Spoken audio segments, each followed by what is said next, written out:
Hello and welcome to another Hellraiser blog. Today's Hellraiser blog, I'm going to talk about a couple of things. Been a lot of noise over the last sort of week or so about the Joshua Povetkin fight for the WBA, WBO, IBF titles. It's going to take place on September 22nd at Wembley Stadium, so it'll be a big event, big night of boxing. People are going to get very excited about that. Me personally, I mean, I put on Twitter, I said, I don't know why people are criticising it quite so much. I think Povetkin is amongst the top people that they could have picked as an opponent.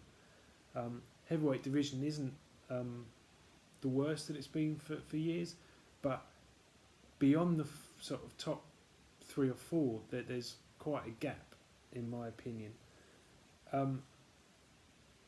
So how did this Povetkin versus Joshua fight came about? After all we've heard in the media, all that everyone's been talking about has been Wilder and Joshua. Well, they supposedly negotiations collapsed between Anthony Joshua, Eddie Hearn and Shelley Finkel and Deontay Wilder.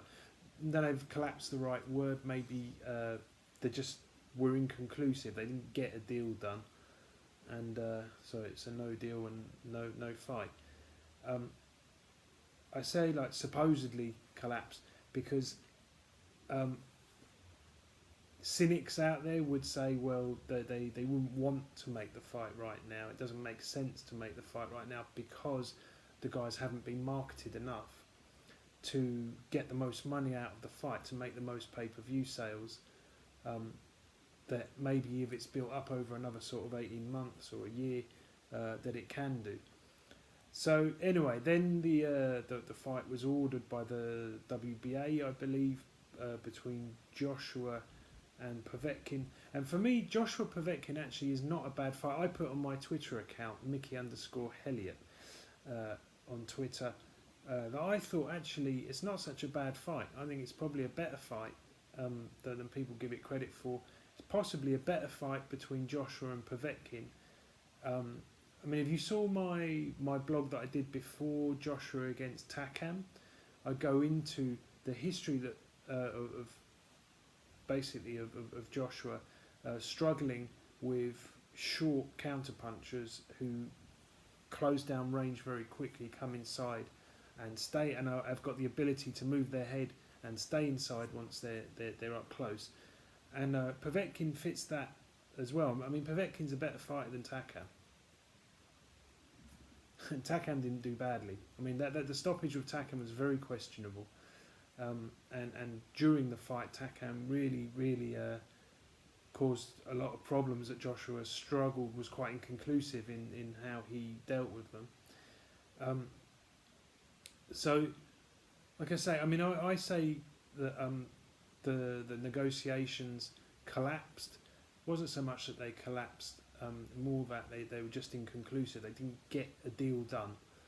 I'm sure that can be rejuvenated and it can happen in the end. But like I say, a cynic would say, of course they didn't make the fight now because Deontay Wilder is not a massive name in America. He's not really known outside of boxing circles. He's been doing everything he can to become noticed and to, saying some ridiculous. I saw a radio show where he was saying like, he wanted to kill someone in the ring, trying to sound genuine about it. I've actually met Deontay Wilder a couple of times. I don't believe that he genuinely meant that. And I think it's a ridiculous thing to say. It's in very bad taste. And the only reason that I can imagine him doing it is because someone's told him, go for that. I mean, maybe I'm wrong, but I think that that's orchestrated. I think they're trying to get him column inches in newspapers because for him to have any leverage in the negotiations, he needs to be able to sell a lot more than what he can at the moment.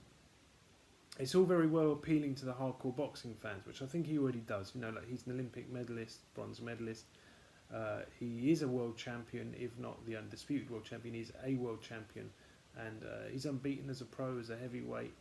The hardcore boxing fans are wanting to see him fight, but to really make the money in boxing, professional boxing, you've got to appeal beyond that to the casuals, the very valuable casual market that's out there.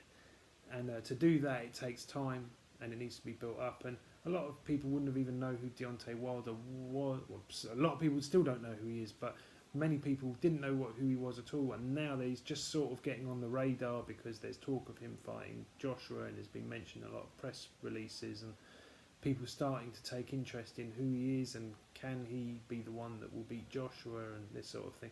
So they keep that rolling for 12 months. They can both earn.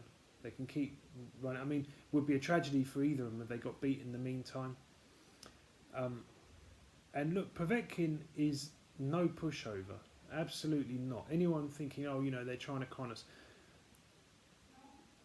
Eddie Hearn obviously is promoting the event. He's not going to say Josh is a massive favourite in this fight and the other guy's got no chance. When did a promoter ever say that? He's bound to say this is I mean, he often says this is a dangerous one. I didn't want this fight, but we made it because we had to. Trying to make it sound like he's taking a big risk when actually he isn't. But here, actually, I think he is taking a risk because Povetkin can punch. Make no mistake about that, for sure. I mean, ask David Price; he can definitely punch. And I mean, look, I think if the parties genuinely wanted to make the fight between Joshua and Wilder, they could have done it. No question about it. They've got all the ingredients that they need to do it. But I think probably there's a high chance that everyone realised this fight is going to be worth a lot more money. You know, people are interested in it. It's sort of snowballing very slowly, but it's getting there. And probably makes more sense to take that risk of try and keep boxing, you know, opponents that we can beat in the meantime, and then make a really big chunk of money in a year's time.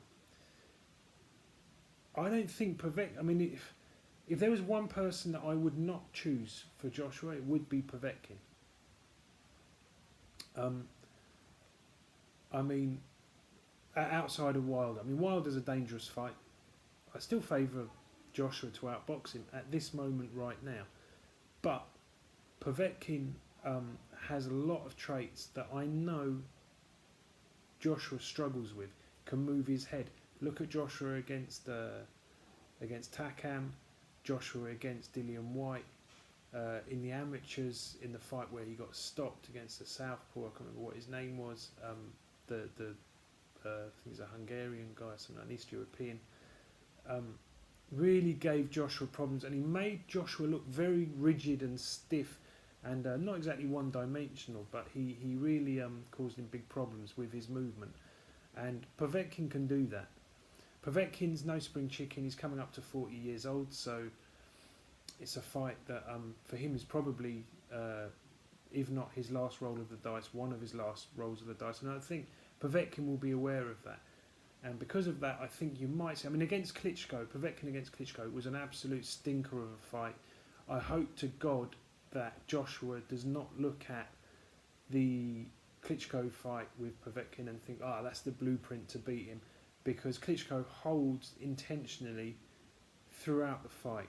I mean, it's literally, I mean, I wish the referee started being really hard on him and warned him and taken points off straight away, because it was just blatant holding, and people come to see a boxing match, they don't come to see holding.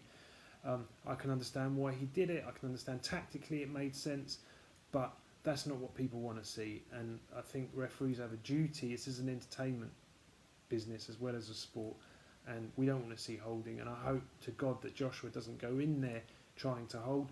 The problem is that if he doesn't go in there going to hold, he's really taking a chance, because a shot from Povetkin could separate Joshua from his senses in a split second. So I'm much more interested in this fight than I could have been with a lot of the other people they probably could have used as opponent. I mean, Big Baby Miller, you know, I think Joshua will just walk through him.